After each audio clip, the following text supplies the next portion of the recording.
ঠিক এই দিনটাই কি হতে চলেছে ইরান ও ইসরায়েলের মধ্যে শেষ যে যুদ্ধটা হবে সেই যুদ্ধের দিন?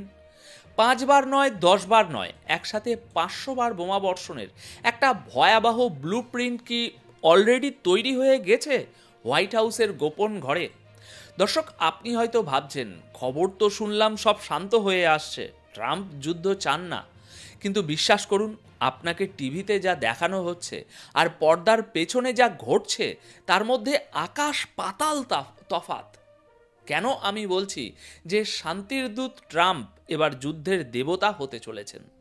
আমেরিকা কি সত্যি ইরানকে মানচিত্র থেকে মুছে ফেলার ছক কষছে?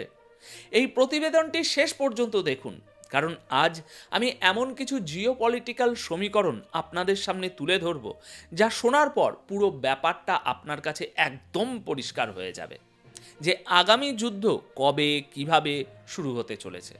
স্বাগতম দর্শক বন্ধুরা, আপনাদের সকলকে। আমি অনুপ বিশ্বাস, আর আপনারা দেখছেন এটাই রিয়ালিটি। দেখুন, 2025 সালটা যদি ফিরে দেখা যায় তবে বলতেই হবে এটা অত্যন্ত হিংসাত্মক বা ভায়োলেন্ট একটা বছর ছিল। প্রচুর সংঘাত বা কনফ্লিক্ট আমরা দেখেছি, সেটা আফগানিস্তান পাকিস্তানের সংঘাত হোক কিংবা ভারত পাক সংঘাত হোক, কম্বোডিয়া আর থাইল্যান্ডের মধ্যে যেটা হয়েছে সেটা তো আলাদা বিষয়। আর তারপর ইসরায়েল আর ইরানের মধ্যে সেই 12 দিনের যুদ্ধ, যেখানে শেষমেশ ইউনাইটেড স্টেটস অফ আমেরিকা প্রথমবারের মতো ইরানে বোমা বর্ষণ করেছিল। এগুলো সব নিজের মধ্যেই একটা ঐতিহাসিক ঘটনা ছিল। এখন 2026-এর শুরুর দিকে পরিষ্কার বোঝা যাচ্ছে যে আবারও একটা বড় যুদ্ধ হতে চলেছে। একদম 2026 শুরু হতেই, খুব সম্ভবত প্রথম বা দ্বিতীয় মাসেই মনে হচ্ছে ইরান আর ইসরায়েলের মধ্যে আবারও যুদ্ধ বাঁধতে পারে। এবং বেঞ্জামিন নেতানিয়াহু এখন এটাই চেষ্টা করছেন কিভাবে আমেরিকার এয়ারফোর্সকে আবারও ব্যবহার করা যায় ইরানের উপর হেভি বম্বিং করার জন্য। দর্শক, আগামী 29শে ডিসেম্বর 2025-এ বেঞ্জামিন নেতানিয়াহু আমেরিকায় যাবেন। ওনার এই সফরটা কিন্তু খুব গুরুত্বপূর্ণ। শোনা যাচ্ছে এই ভিজিটে নেতানিয়াহু ডোনাল্ড ট্রাম্পের সামনে একটা প্ল্যান পেশ করবেন যে ইরানকে যদি পুরোপুরি ধ্বংস করতে হয়, যাতে নিশ্চিত করা যায় ওরা কখনো মিসাইল বা নিউক্লিয়ার প্রোগ্রাম তৈরি করতে পারবে না। তাহলে আমেরিকাকে একটা বিশাল বড় বা আলটিমেট লার্জ স্কেল অ্যাটাক করতে হবে। দেখুন, অনেক সংস্থা বা ফার্মস আছে যারা বলছে ইরানে প্রায় 500 বার বোমা ফেলার পরিকল্পনা করছেন বেঞ্জামিন নেতানিয়াহু এবং ডোনাল্ড ট্রাম্প। এখন দেখুন, ট্রাম্প কিন্তু এখনও এই প্ল্যান অ্যাপ্রুভ করেননি, কিন্তু আমি আপনাদের একটা তথ্য দিই। গতবার যখন ইরান আর ইসরায়েলের যুদ্ধ হয়েছিল, সেই 13ই জুন থেকে 24শে জুন 2025-এর 12 দিনের যুদ্ধে আপনাদের মনে থাকবে ইরানের প্রায় 1000 থেকে 1100 লোক মারা গিয়েছিল। এই তথ্য আপনারা সব জায়গাতেই ডকুমেন্ট করা পাবেন যে ইসরায়েল ইরানের প্রায় 1100 লোককে মেরেছিল। আর শুধু ইসরায়েল নয়, ইসরায়েল আর আমেরিকা মিলে এই কাজ করেছিল। অন্যদিকে ইসরায়েলের দিকে যদি দেখেন তো বলা হয় সেখানে 30 থেকে 60 জনের মতো মানুষ মারা গিয়েছিল। যদিও ইরান দাবি করে যে তারা মোসাদের 700-র বেশি এজেন্টকে মেরে ফেলেছে। আপনারা দেখবেন গত কয়েক মাসে নিয়মিত খবর এসেছে যে ইরান কখনো কাউকে ধরে ফেলছে, কোনো ব্যক্তিকে আটক করছে, আর তারপর অভিযোগ আনছে যে এই লোকটা ইসরায়েলের হয়ে গুপ্তচর বৃত্তি করছিল, আর তার কিছুদিন পরেই তাকে মেরে ফেলা হচ্ছে। তো আপনারা কল্পনা করতে পারেন, যখন মাত্র 12 দিনের যুদ্ধে প্রায় 1100-1200 লোক মারা গিয়েছিল, তাহলে 2026-এ যদি ফুল স্কেল বা পুরোদমে যুদ্ধ হয় তবে কত হাজার হাজার মানুষ মারা যাবে। আর হ্যাঁ, আমাকে এখানে একটা বিষয় যোগ করতেই হবে। অবাক হবেন না যদি হঠাৎ দেখেন যে নেতানিয়াহু আর ট্রাম্পের মিটিংয়ের পর আমেরিকান মিডিয়া বলা শুরু করে দিয়েছে, দেখুন ট্রাম্প নেতানিয়াহুর প্ল্যান রিজেক্ট করে দিয়েছেন। ট্রাম্প বলেছেন আমরা কখনো ইরানে হামলা করব না। নেতানিয়াহু এসব কি বলছেন? দেখুন, এগুলো সব মিডিয়া গেমস। সম্প্রতি আপনারা এই নিয়ে আর্টিকেল দেখে থাকবেন। আসলে জুন 2025-এ যখন আমেরিকা আর ইসরায়েল ইরানে হামলা করেছিল, তার ঠিক আগে আমেরিকান মিডিয়া প্রচুর রিপোর্ট ছাপতে শুরু করেছিল যে ডোনাল্ড ট্রাম্প চান না ইরানে কোনো হামলা হোক, ট্রাম্প নেতানিয়াহুর সাথে নেই, ট্রাম্প শান্তি চান। এই সব খবর ইচ্ছে করে প্ল্যান করা হয়েছিল বা ছড়ানো হয়েছিল। একেই বলে যুদ্ধে মিডিয়াকে ব্যবহার করা। আমেরিকা আর ইসরায়েল সেই সময় মিডিয়া নিউজ প্ল্যান করে দিয়েছিল।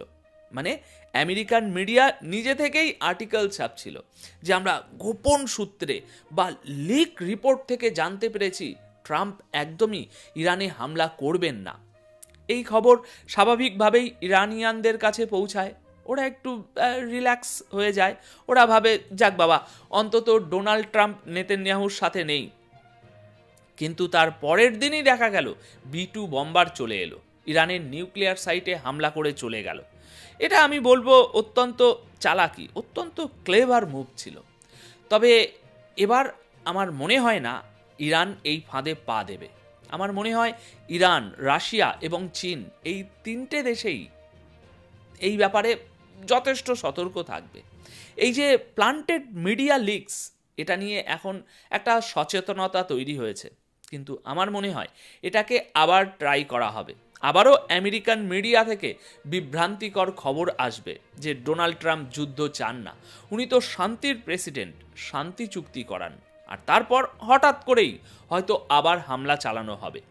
আর এখানে যদি আপনাদের প্রশ্ন হয় যে ইরানে যখন হামলা হবে তখন কি রাশিয়া আর চীন ইরানের হয়ে ডিফেন্সে আসবে? দেখুন, খুব সম্ভবত রাশিয়া এখনই ইরানকে ইন্টেলিজেন্স ইনপুট বা গোয়েন্দা তথ্য দেওয়ার জন্য অনেক কিছু করছে। সম্প্রতি ইসরায়েল থেকে একটা খুব ইন্টারেস্টিং খবর সামনে এসেছে।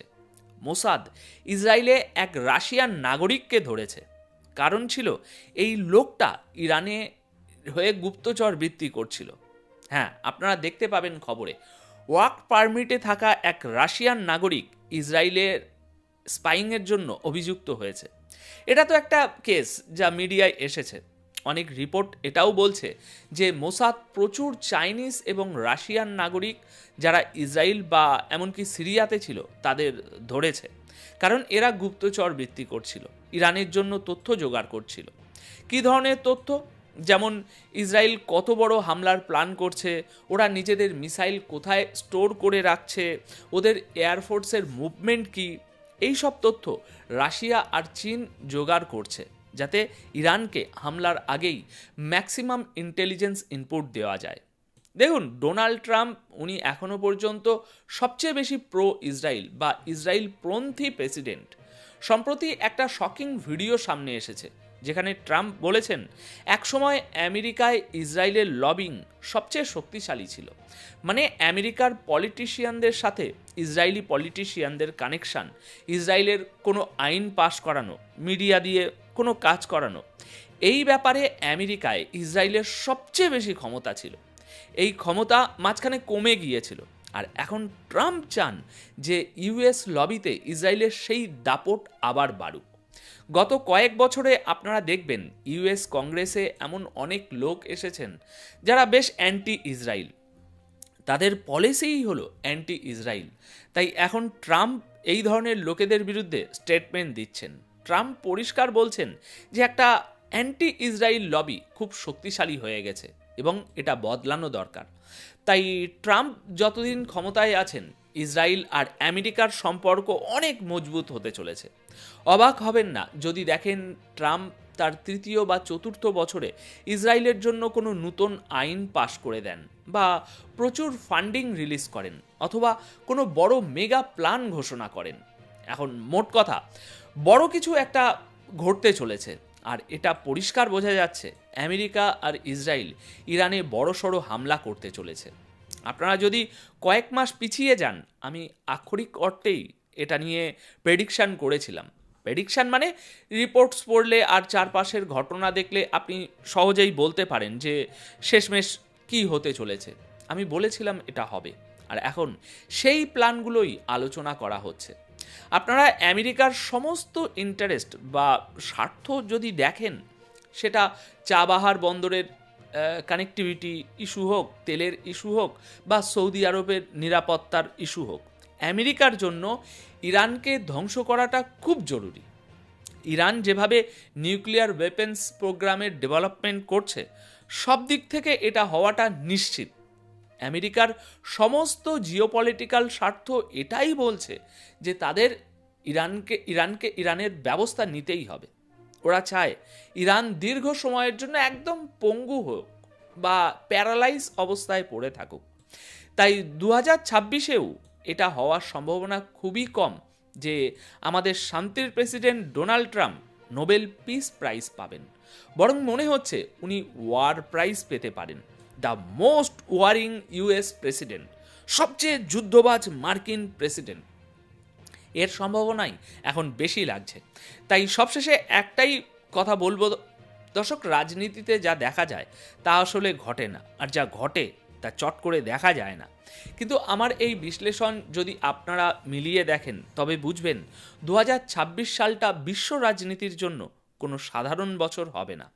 আমি আগেও সতর্ক করেছিলাম, আজও করছি, ইরানকে পঙ্গু করা আমেরিকার কোনো অপশান নয়, এটা তাদের অস্তিত্ব রক্ষার নেসেসিটি বা প্রয়োজন। আর ঠিক এই কারণেই নোবেল শান্তি পুরস্কার নয়, ইতিহাসের পাতায় হয়তো ট্রাম্পের নাম লেখা থাকবে সবচেয়ে বড় যুদ্ধবাজ মন্ত্রী হিসাবে। পরিস্থিতি খুব দ্রুত বদলাচ্ছে, আর এই যুদ্ধের ধোঁয়াশার মধ্যে আসল সত্যটা খুঁজে বের করে আপনাদের সামনে আনার দায়িত্ব আমার এই প্রেডিকশন কতটা মিলল তা সময়ই বলবে। কিন্তু ততক্ষণ চোখ খোলা রাখুন, কারণ আসল খেলা সবে শুরু হয়েছে। ভিডিওটি যদি আপনার ভাবনার জগৎকে নাড়িয়ে দিয়ে থাকে তবে শেয়ার করুন। তাহলে দেখা হচ্ছে পরবর্তী প্রতিবেদনে। ভালো থাকবেন, সুস্থ থাকবেন।